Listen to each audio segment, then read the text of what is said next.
This is Greg Orloff. I am the Chief Innovation Officer of IIoT World, and we are an organization that is dedicated to the promotion of the industrial Internet of Things and how it propagates throughout society in different industry sectors that it may affect. I'm joined today by an outstanding individual, Ulysses Benson, and he is the Chief Community Officer of a public-private partnership out in San Mateo Valley, which is right in the heart of Silicon Valley. So I'm going to turn it over to Ulysses, and he's going to give you a little bit of an overview of his role in his organization, and then we'll jump into some questions that I think you might find interesting. So Ulysses, take it away. Yes, hi. Thanks for having me today. Again, my name is Ulysses Benson, and I work for the county, San Mateo County. We're a county of 22 cities bordering San Francisco to the north, to Palo Alto, Menlo Park down to the south. So we are really in the heart of Silicon Valley. And one of the things that falls into my purview is innovation. And so when I started a year ago and started this journey, one of the things is to find out how can we go about doing that as a county and being a resource to the 22 cities within our county and a large unincorporated area. So one of the challenges for us is, the area is very diverse in its scope. We have city centers, small to medium-sized cities with, a lot of resources, a lot of tech, and pharmaceutical hubs are located. And then we have the coastal region where it's sparsely populated. We have a lot of people who live on the coastal area where there's a challenge for people, even people being connected. And so, but one of the things that we wanted to do is to make sure that any innovation that comes through this efforts of our lab that we just recently launched on May 14th is that we want to make sure that we focus on regional innovation. So we want to make sure that any innovation that happens within our county transcends the borders of our 22 cities. And we want to be a resource to those cities who are just starting those discussions about being smart and smart cities and IoT. So that's what we're doing with SMC Labs. We're looking to test many use cases and seeing how we can transcend this innovation throughout borders. And the important thing to this is that, we are, I think what will make this successful is making sure that we have the necessary partners to make that happen. And that's what we're doing now. Interesting. Now, you're not just looking at a smart city situation, then you're actually tackling a smart county, 22 different cities individually. So what are some of the problems that are facing those organizations or the cities, and how do you integrate that? Yeah, so, this is all very new. It's new for, for government in general. And I think when we've had those initial conversations late last year with cities, and what we found was that many of them have various degrees of understanding of what a smart city is, because there really isn't a definition of what a smart city is. So everyone has a varied level of understanding of what that is, particularly when you start talking about IoT and how that works and the use cases involved. So one of the things that we're doing, the challenges is getting them up to speed and basically educating them on what that is and what those opportunities can be. How can we make their city more efficient? How can they provide government services better?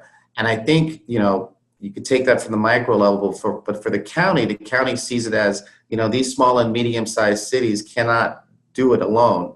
And they're not going to ever be a San Francisco. But if you look at the region as a whole, we can do a lot of really cool stuff as it relates to technology and creating a really different experience as it relates to government and how government provides services. So I think the challenge is just getting them up to speed on what that is, looking to partner with them and say, hey, look, ask them what problems they're having and see if there's a technology solution that we can marry that problem too. So I think getting the cities involved, getting them connected is one of the first steps too, because again, when you look at the coastal areas, we do need to have an infrastructure in place in order to provide IoT services, whether it's LoRaWAN, whether it's Wi-Fi, whether it's NB-IoT or whatever.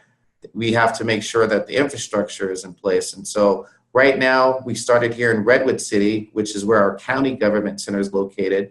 And we chose this location because it's a closed environment, obviously, because it's all our buildings and our streets and lights and things. We're starting here so we can be able to put up some use cases and show people how it works. We're kind of creating a little sandbox so cities can come and say, hey, look, this is what a smart street light is. This is how you can monitor, your waste, your trash receptacles. So these are kind of things that we're doing. And we're also included another city, East Palo Alto, just south of where we're located, because that's a city that's, going through a lot of changes right now. And they're going through a lot of issues as it relates to quality of life. So we want to use them as another example and then scale from these two areas and actually try to provide these really cool services throughout the county. So you mentioned a couple of minutes ago about the SMC Labs. Can you tell me a little bit more about what you mean by that, and then also how that factors into the Smart Region Initiative?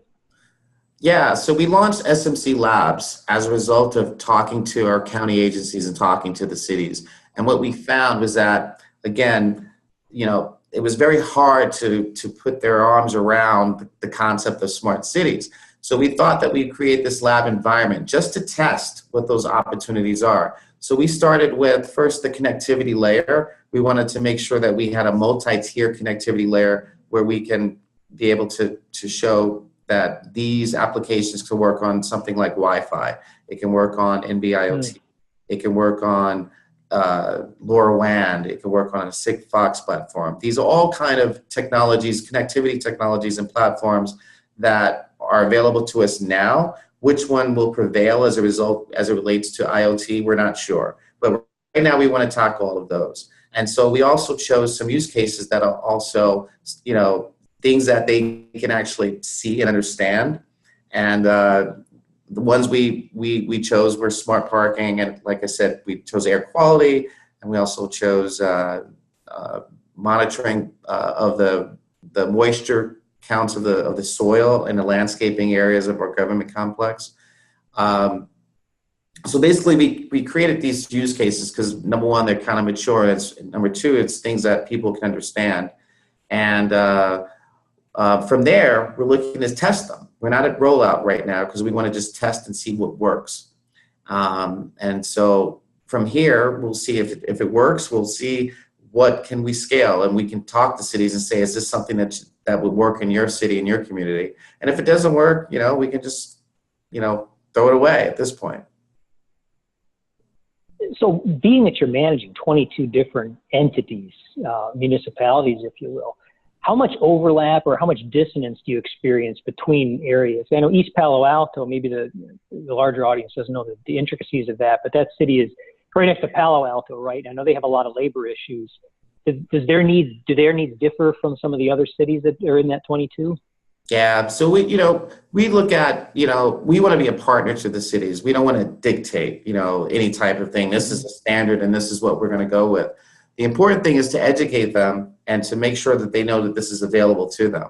And, and each city has they have various levels of resources, Redwood City is, they have dedicated people on the smart city space where East Palo Alto doesn't. So we would play that role where, a city doesn't have to necessarily do all the work to say, if we need a smart street light solution, they may not have the resources to do that research to find out, how does it work? What are some of the functionality of a street light? Do we need a smart street light solution? So hopefully they can come to SMC Labs and look at how it works and see if it's something that they want to test and if something that they want to roll out. So I think for us, it's like, we look at the cities as individual partners. And we look at, for an example, with Redwood City, they already started a smart parking solution at their city garages. Here in our county center, we have a similar garage that we just built.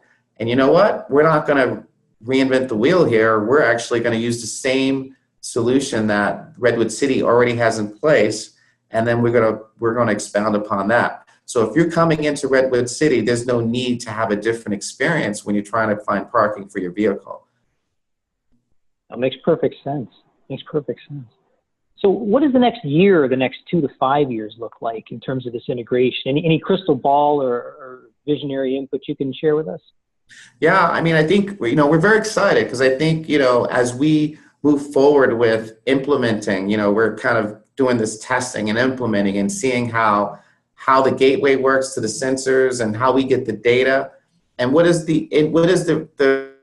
how how do we present that to the end user? How do we present this data to the citizens? Looking to see what data is actually relevant. So for example, with the parking solution, it's not about knowing how many cars or what spots are available. We're actually taking it to the next level to say how many EV parking, electric vehicle parking is available, how many handicap parking spots are available. So we're kind of looking to see, trying to create that experience as we approach to each use case. And I think as we test them, we're going to be looking to the community, because I think a lot of the really cool stuff actually doesn't come from government. I think it'll come from the outside. I think it'll come from concerned citizens, because they live and work in the community. I think it'll come from the private sector. I think that's why the partnership thing is very, very important, because one thing that city and counties do, arguably, is we do infrastructure well, right? We know how to put pipes in the roads. We know how to do that. But do we know how do we put in the infrastructure in place to make sure? How do we make that experience a good one for the individual? And we may get those really cool use cases from the public. So I think engagement is going to be key here as well as we move forward over the next 6 months. But I think short term, that's what we're going to be looking at. We're going to be looking at what works and what doesn't work. We're going to be constantly talking to our city partners. We're going to be constantly talking to our connectivity partners like Verizon and T-Mobile and Comcast. We're going to talk to our business community, our small business community, and we're going to talk to the technology community, because I think we're already getting a lot of comments from the folks that are part of our open data community, actually, that's already in place. They're very excited that we're getting into the IoT space, because they want to see that data, and they want to see how they can take that data and make it relevant for the community. That's exciting.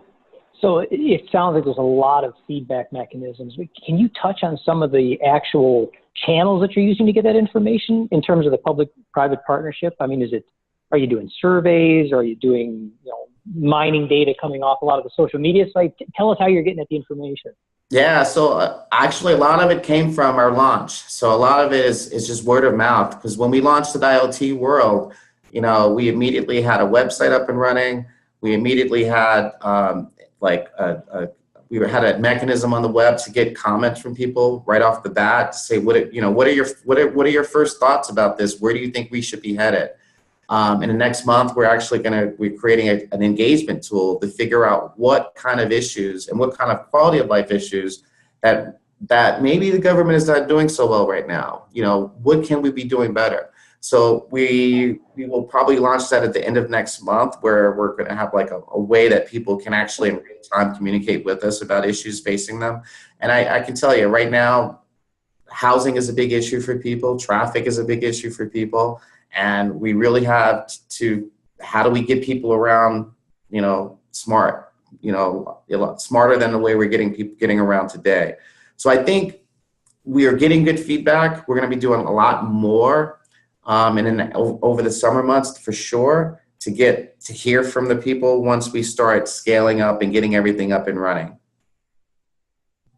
I think that's exciting stuff, Ulysses. Well, I'm sure we will circle back with you in the upcoming months to get some more updates and find out how it's progressing. But awesome. Thank you so much for the time this afternoon. This is great. I'm sure the viewers are going to love listening to this update. Awesome. Thank you so much. And thank you for your interest in SMC Labs. All right. Take care. We'll be in touch soon. This is Greg Orloff with IoT World signing off. All right.